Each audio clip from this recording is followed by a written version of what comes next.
天气热，有真侪人爱啉饮料。不过台中是有一个23岁少年人，伊逐工拢啉2杯凉的，拢无咧啉水。上班的时，搁定定禁招，想袂到时间一久，伊的药剂结石甲白血石直直发烧，拖1个月才送急诊，结果是引发败血症，住伫咧加护病房，险啊无命。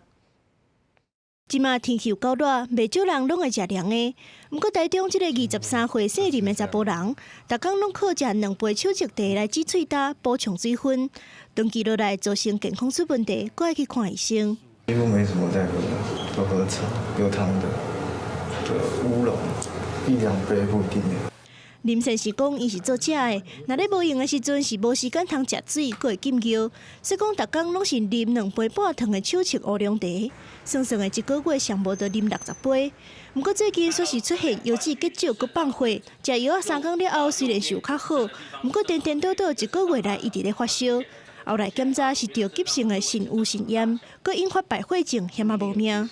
右边的肾脏可以明显看到说它比左边的肾脏还要肿的非常多，接近要到2倍的一个状况它的发炎指数、感染指数到达27的一个非常高的程度。那正常值是多少？0.3，所以接近是升高一个90倍。医生表示，急性的肾盂肾炎是一款常看到的上臂药道感染，起因是药剂甲肾盂受到细菌感染，产生急性的发炎。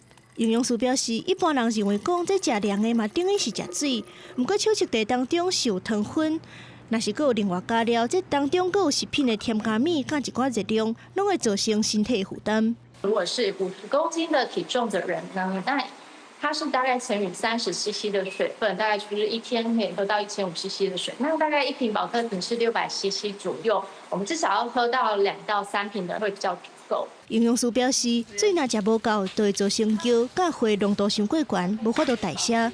建议平常时若要食水，一杯唔免食伤济，爱加吃几杯啊。若是有要啉凉的，建议是爱以微糖也是无糖的茶为主。